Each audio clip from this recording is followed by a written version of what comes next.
welcome to Flosstube and Variety Show number 140 something. I totally forgot to look, and my usual pattern is I actually create the description field for my video before I record, and that's where I learn what the number is. It might be 143 maybe, don't know. Doesn't really matter. You will have seen what number it is on the little image that shows up right before the video starts. Today is Friday, January 31st, 2025. January is done. How did that happen? How did that happen? Let me just mute this. Anyway, I'm Emily Williams in Chapel Hill, North Carolina. Thanks so much for joining me. It's been 2 weeks since I made a video. I was away last weekend in the Seattle area, and I'll tell you more about that trip in a little while. So Flosstube is cross stitch, and Variety Show is something else.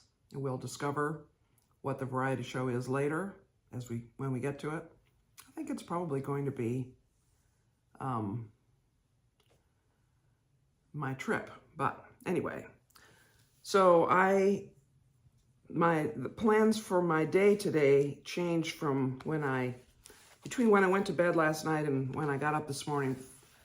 The timing of my day had changed, so I'm not really sure how this is gonna work. I had set things up a certain way, and I don't know, but we'll see. We'll see how this goes. We'll talk about cross stitch. This is Jane Thompson, 1838. By the Scarlet House. This is available generally now. It was an exclusive through Homespun Needlework Facebook group. Whoa, what's happened here? But it is now available. I got one piece caught on the needle of another. And here's where I am.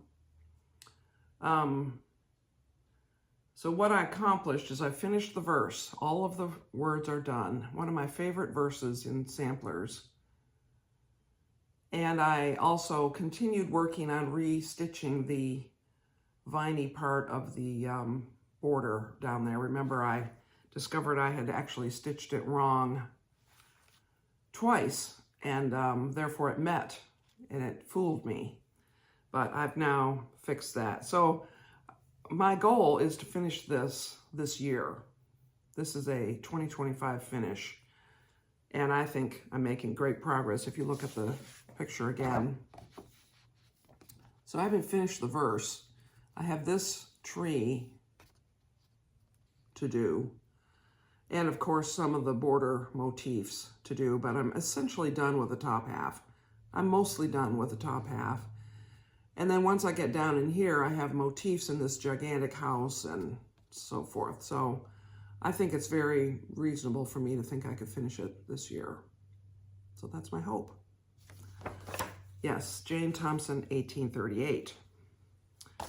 I also worked on Nancy Cook, 1821, I think is what we think this is. But, you know, I look at it and I can't find the ones digit of the year. But this is a pre-retreat project for the Mrs. Parkman's Academy of Needlework, i.e. Great British Sampler Weekend. Later this year, astonishingly, that is this year. And I had finished the top half last year, and so now I'm doing the bottom half, which this is the original. As you can see, this is a picture of the original. She stitched it on 2 different pieces of linen and sewed them together. And I've noticed in the Facebook group that's connected with this event that some people are sewing their linen together before they start stitching. Some people are doing the top half and then sewing a piece of linen onto the bottom of it. And some people are doing what I'm doing, which is stitching the top half, stitching the bottom half, and then I'll sew the 2 halves together. So I got a bigger start. I think I might have recently shown this. Maybe I had just done the A. This is rice stitch, and I enjoy doing this. So I've done the A, half of the A line, and the J. So I have, you know, this much to do over here, and then really, I think the bottom half is going to go faster than the top half. And this needs to be finished, ideally, before that event in October. It will not be a problem to finish this and to get the flat felled seam sewn in there and to somehow finish it into a roll or something. Hem stitch it in some way. I think that will be easy to do and fun.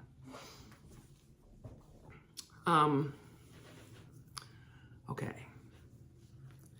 Some of you are watching this video. You learned about my videos because you learned that I'm leading, I'll put that in air quotes, a SAL, a stitch along for Hannah Green 1826.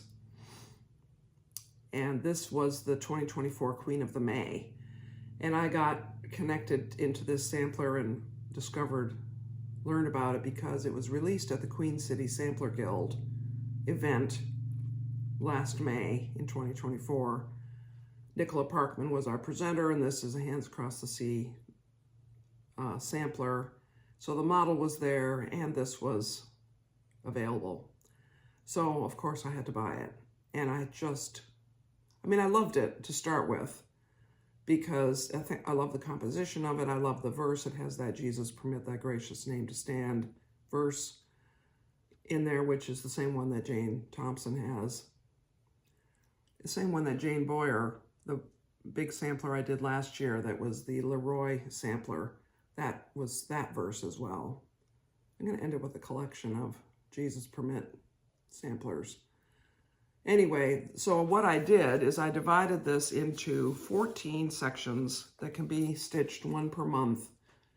And then starting with section E up here, you start adding in one line of the over one or the flocks of birds that are over one, with the idea that it can be completed on March 1st, 2026, which is 200 years after Hannah Green stitched it. So here I am, I'm the chief of this, and I'm not going to finish the January section, but boy, am I enjoying this. Now there are two reasons I'm not going to finish. One is because you may remember a couple videos ago, I discovered that I had actually started this turned wrong. It wasn't going to fit on my linen the way I had it rotated, so I had to rotate it. And then in order to come up to the right place and not just have to tear out that beautiful chrysanthemum, I had to stitch that border piece in order to place this correctly. So I did extra stitching. I have a big head start on August, but I'm not finished.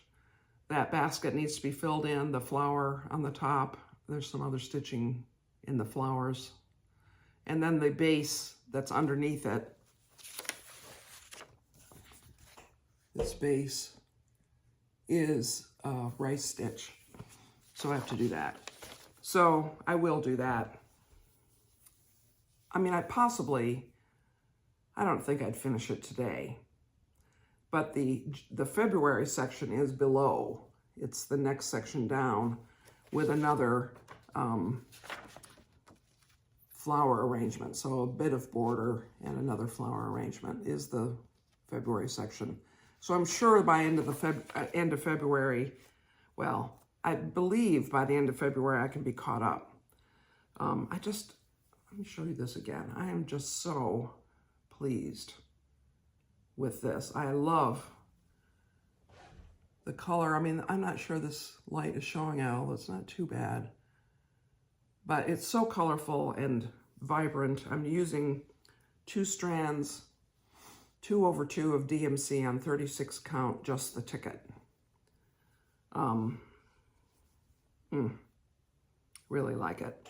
I noticed so first of all, several of you are tagging me in your posts on Instagram, which I really appreciate because I love seeing other people's progress on it. A few people are saying they're not going to do this single stitched border because of the difficulty in getting it all straight when you frame it. I've heard people say that before. I hope I won't regret doing that, but anyway, hopefully it will be fine. So those are the three main things I worked on when I was home, but I traveled to Seattle and I took Harriet salt. And I chose to take Harriet salt because it's a single color. Therefore, I didn't have to think about multiple threads that I might get mixed up, or it just was easier to take the single color sampler. This is a Bristol Orphanage sampler. Also, Hands Across the Sea. I have a lot of Hands Across the Sea stuff, don't I? And what I accomplished while I was there, I stitched in my hotel room in the evenings, is I finished the top line of that big alphabet, the largest alphabet. So now you can see the full width of the sampler. And I also, so you can see I started 2 more lines of alphabet over on this side. So where the situation is, so over here, there's an italic alphabet, and then right below it is a 4-sided stitch alphabet, and then more alphabets. The page break is in the middle of that italic, well, near the top of that italic alphabet. And I realized that I did not want to be stitching that by flipping pages, you know, do a couple stitches and then flip. So what I did, and I'm just going to show you a tiny bit of this, and you'll just have to, you know, be on your honor to not be crazy. But I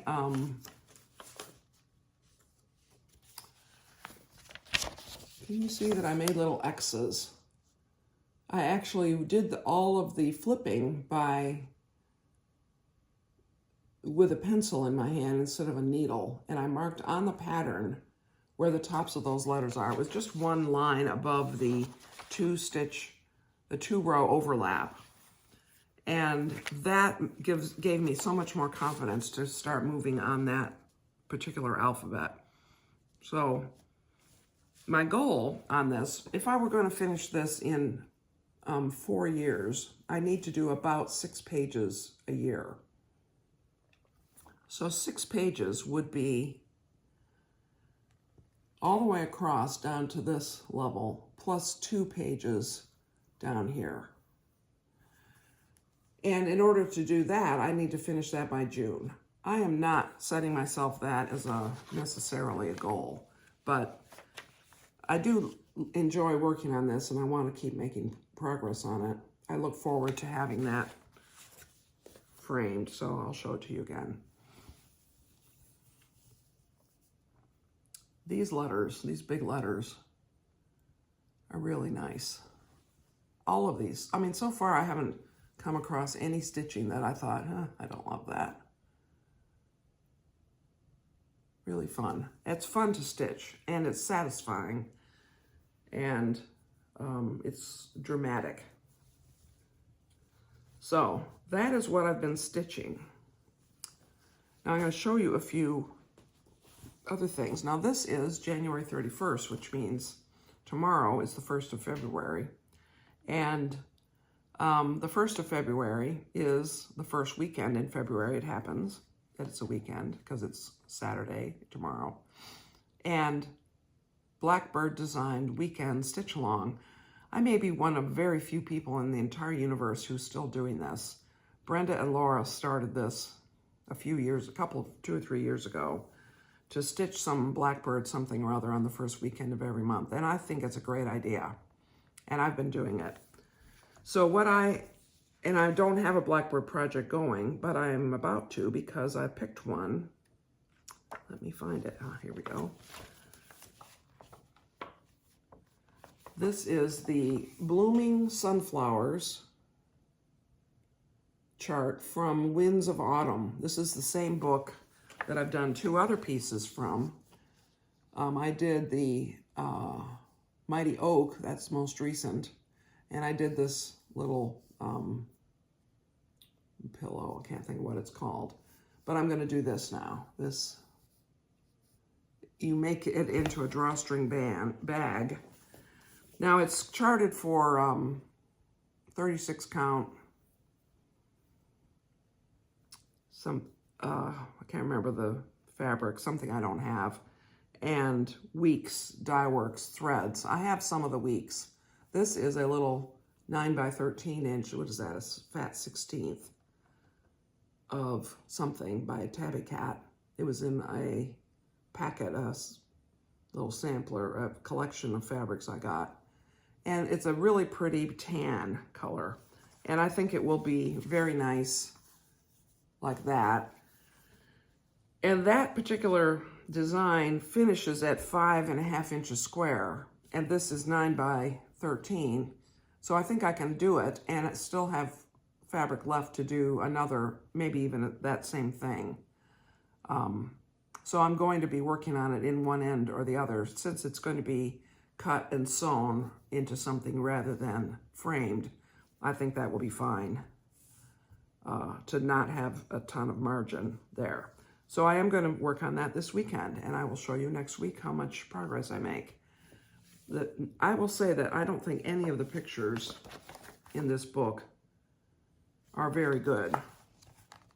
I mean, that's the largest, but even that I don't think shows it very well. So hopefully, I'll probably start with the border on the bottom. I would think. That's the place from which I think I can orient and count the rest of it. So that will be my Blackbird stitching for the first weekend of every month going forward. So that is my current stitching. I did order some things in the mail. Now so Queen City Sampler Guild is in Cincinnati. Cincinnati is known as the Queen City. Confusingly, so is Charlotte, North Carolina, known as the Queen City. But the Queen City Sampler Guild is in Cincinnati. And one of the founding members of it is Ellen Chester. And her company, she has a cross-stitch company, and it's called With My Needle. And Ellen has been producing cross-stitch designs for many years. The Queen City Sampler Guild is 30 years old this year. And by the way, you can join it. They have Zoom events as well as in-person events. They have Zoom stitching, so you can, join up with other stitchers every month. Actually, twice a month. One of them is a Wednesday night and the other one is a Thursday night. And they have also in-person stitching at days, Saturdays I think they are, mostly. There might be an evening. And I live about 400 miles from them, but I'm a member. In fact, I'm the newsletter editor. And I have enjoyed very much being part of that guild. Now, I went up there to the Parkman event last year, and I hope to go up for something this year. I haven't decided exactly when or what I might go up for, but it is their 30th anniversary, and there's going to be an event to celebrate that in April, I believe. But anyway, Ellen Chester, one of the founders of the guild, and I thought, I would like to see what kind of designs does she have available that she herself has done. And I really liked these two, and so I bought them. They're called Quaker Samplings 1 and 2. I think there are up to 6. I think there's two more booklets of them. And so I ordered these from somewhere. From Kitten Stitcher, I think. Shakespeare's Peddler is where I ordered these. And I really like these. And I'm definitely going to be working on one of these. Now, these are charted for a variegated thread, 32 count,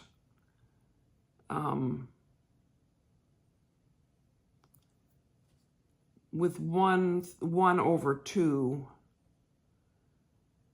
and it's 32 count maple sugar from Lakeside. Well, I don't have that, and it's hard for me to picture I would ever be able to come up with any Lakeside, but I probably won't do it on 32 count, though I do have some nice 32 count, but I thought I would do it on something higher count, and probably not a variegated thread, but maybe. I mean, we'll see. I could maybe do it. I just think I'll probably do it in some solid thread, a DMC. But I do like those, so I probably do one of those. Start one later this year. I don't know which one I should do. They're both very pretty. Then the other thing, because, charts can't travel alone, it's the law. I decided to get this one, which is Rachel Sheard, 1900, age 82. Hands Across the Sea. And I was attracted to this for a few reasons. One is, it's very pretty. I like the verse, "Be Christ my pattern and my guide, his image may I bear. Oh, may I tread his sacred steps and his bright glories share." R. Sheard's work, age 82, 1900. So I like that, and I like the colors. It's an interesting border.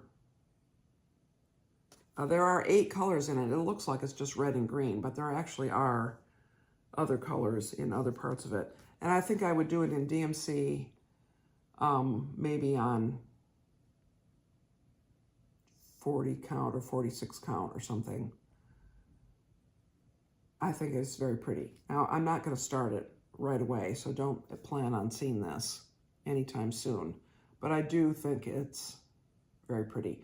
Now, one of the interesting things is that we know quite a bit about Rachel Sheard, apparently, according to the booklet, but I don't think that there's any evidence of why she stitched the sampler at the age of 82. Perhaps she was a grandmother and was teaching one of her granddaughters to stitch, and so she decided she would stitch also. And see, it doesn't have alphabets and things, it just has motifs. So it isn't like a marking sampler. It's more of a, I'm doing the things I like to do kind of sampler. So I don't know, but I just thought that it was interesting. And also, well, that was really it. It was interesting. I was going to say any one of these flower pots could be done separately, and that's true, but that isn't really what attracted me to it. So anyway, that is another thing. So what has been going on? What is the variety show portion of today's program? Well, first of all, I'll tell you something about my facilities, my interim facilities manager job. So here I am. I've been hired to keep things moving, to keep the communication paths open, to, be on call for emergencies, but we don't have emergencies, so probably no big deal. It's just to keep things humming along until we can hire a new facilities manager, a permanent one. So here's what's happened. So I was gone last weekend, but the previous weekend, I got a text at 1 o'clock in the afternoon on Sunday saying, "Did you know that there's no heat in the building?" Well, we just had church. Nobody had texted me or emailed me or communicated in any way during church that there was no heat. So I thought, well, that's interesting. Wonder why it's only now being noticed that there's no heat. Well, it was our former facilities manager who had recently retired who emailed me that message. Well, and he went downstairs. He came back having had lunch with friends, he and his wife, and he came back and went down into the boiler and tested the boiler connections and parts, and said both boilers are out, and this one needs that, and this other one needs this other thing. And here's the phone number to call, basically. So suddenly, here I am, the interim person, and there's no heat in the building. And this is a Sunday, and it's the Sunday of Martin Luther King weekend. So I have a big file of emergency contact numbers, so I went to the one for our HVAC system repairs and called it, and I got a busy signal. I thought, well, of course, this is one of the coldest days in the year, and it's going to be really cold tonight, and so they are handling other customers, so I'll try back in a few minutes. So I tried back, couldn't reach them. Tried back every 5 or 10 minutes, still busy. I thought, that's really weird. So I texted Matthew and said, I'm trying to reach this company, but I can't reach them. If their line is busy, what do you suggest? And he said, let me contact the head dude in charge. I have a direct phone number for him, and see if he would mind if I put the two of you in direct contact. So he did. A few minutes later, Matthew said, here's his number, call him. So I called him. Come to find out, the number in my emergency contact list wasn't correct, so we fixed that. But he said, well, we can't send anybody out today. I'm thinking, okay, it's going down to 17 degrees tonight. But I can probably send somebody out tomorrow late afternoon. But we have a big job tomorrow that we have to do because it's Martin Luther King Day. The business that we're working in is off for the day, and so that is our opportunity to do this big project for them. We have to do it while they're closed. I said, okay, so if you send somebody out just as soon as you can in the afternoon, that would be great. So I communicate. The next day, he said he'd contact me around 2 or 3 or something. So around 5 o'clock, I thought, okay, it's getting kind of dark. We're heading into another dark, cold night. All nights are dark. A cold night, another cold night. I wonder what we can do. So I called him up, and he said, oh, we had a disaster. We had a catastrophe at the job we were doing. All of our guys are busy trying to recover from that. I might be able to send somebody in about an hour or so to see if they can just get it started for you. And then we can deal with why it failed later. I said, that'd be great. Let me know. So about an hour later, one of his guys texted me and said, I'm gonna come. So I went over there and met him and gave him a key, and he couldn't get it started. And he was freezing to death because it was about, at that point, 9 o'clock at night, 20 degrees. And he had gotten soaking wet in the catastrophe that had happened earlier in the day. So he was ready to go home and get warmed up. So he went on home. He said, I'll be in touch in the morning if I can find a motor or whatever part it was, I think motors. I will look around and see if I can get a motor. So nobody could get a motor that day. So he had to order a motor. Anyway, it was Wednesday evening before we were up and running. And in the meantime, we also had snow.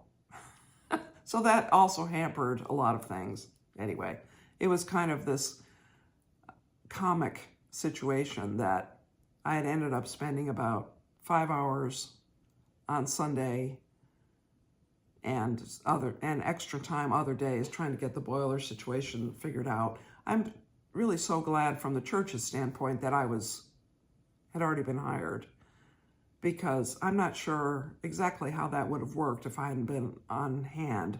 I mean, somebody would have handled it, but it would have been in addition to their regular work. And for me, it was my work. So I was glad to do it, but it was kind of crazy. when I went into the building on Thursday morning and everything was warm, I thought, oh, thank goodness, I think that worked. So we still have some other repairs to do, but at least we're warm now. And of course, as soon as we got warm, the cold snap ended. And so we're back to seasonable 50s, highs of 50s and lows in the low 40s, as opposed to that super cold weather that we had. Well, anyway, that's a lot of going on and on about that. But it's still going on. We have identified and hired the new person, starts at the beginning of March. My work will continue beyond that as I train him and do some other things. So, but that's all fine. Now, my trip, I went out to Seattle to visit my mother's sister. She's the last person in that generation alive, and she's 97, and she lives on her own. And she really does quite well on her own. She uses a walker to walk if she goes out, unless it's just from the car to the restaurant, in which case she takes someone's arm. But she's still very vivacious and lively and, likes to talk and is interesting, but her memory is not good. So her very recent memory is just not good. And some of her more distant memory, I think she's confusing certain things, whether she did them herself or whether someone that she knows well did them and told her about them. So, for instance, she said she'd been to Iceland, which her daughter and I are pretty sure she hasn't been to Iceland, at least not to have seen the things that she says she's seen. She has landed in Iceland on her way somewhere by air. So that is true, but she hasn't been to Iceland in the way she described it. But, that's fine. And it was hard for her to keep track of what time people were picking her up the next day and what time she needed to be ready and that kind of thing. But by and large, it was such a pleasure to be with her. We play the game Quiddler. I should have brought it in here. It's a card game that's a word game. It's a very accessible word game, by the way. Maybe I'll discuss it more fully at some future video. Very accessible. It's a fun game. You can play it with kids and adults. You don't have to be a word expert to enjoy the game. And my aunt beat me. I did not let her win. She won. So, there's lots going on still in her mind. And it was such a pleasure to be with my cousin and her husband and their daughter, who's my cousin, and met her fiance, and had some delicious food in different places. We went to La Conner, which is a little town in the Skagit Valley, S-K-A-G-I-T. I think it's Skagit Valley, which is a tulip growing area. And it happens to be a sister relationship, a sister city or something with Ottawa, which has a tulip festival every May. And in Skagit Valley in April and May, they have tulips growing in the fields. And so I've been to the Tulip Festival in Ottawa a few times, and I've been to Skagit Valley a few times to see the tulips. So it's a very beautiful little valley with views of mountains around. And we had lunch, June, my cousin, and my aunt and I. And then we walked up and down the street shopping. And my aunt, in her with her walker, walked up and down the street for 3 hours shopping. So you see what a remarkable person she is. And there's so many stories I could tell about her, what she's done in her life and her influence on my life and that kind of thing. Maybe some other time I'll do that. But we had a great time. We had perfect weather, which they do get some great, perfect, crystal clear days in January out there. But they also get a lot of rain in January. I happened to hit a stretch of days that was perfect. And I'll put a few pictures in or at the end or something. So it was great. We did not take a ferry, but we liked looking at the ferry. We were eating a meal near where the ferry docks. We went out on the pier. My aunt likes to walk out on the pier, and it was very nice. Such a nice visit. You know, every time I say goodbye to her, I know full well this could be the last time I see her alive, because she's 97. She had a heart attack about 5 years ago. You know, 97 is very old. Very old. And she, I think, is now realizing that she's old. When she was 90 and she was active and she was, you know, in full possession of her mind, she would have been highly offended if somebody said she was old or elderly. She is not. And I would say that now she is, but, you know, sort of barely, in a way. But anyway, great time out there. I'm glad I went. And in the hotel is where I was working on Harriet Salt. So I will, I believe, make a video again next week. I will show you, hopefully, progress on my Blackbird piece, Harriet on Hannah Green, and other things I'll pull out, because I have several things going and I like to mix it up. And also I will show you, I think I will be able to show you some progress on Under the Roof of Blue Ionian Weather, the full coverage piece that I'm focusing on to try to finish it this year or early next year. So I think that's all. Thanks so much for joining me. The last I looked, I was like 2 subscribers away from 500. It really doesn't matter. It doesn't matter. I think YouTube likes people to subscribe, and my videos get recommended if I have more subscribers and so on. But I don't make these videos because I want YouTube to be impressed. I make them because I enjoy making them, and I enjoy the connections that I have formed with you folks through the years that I've been making the videos and through your comments and other correspondence and things. You can leave a comment below. You can contact me on using my email address, which is below. You can contact me on Instagram, although Instagram is weird. I know somebody contacted me on Instagram, and when I tried to actually reply to the message, it disappeared, so I'm not sure what happened. I'm so sorry if you contacted me and I didn't answer you. I wasn't intending to ignore you.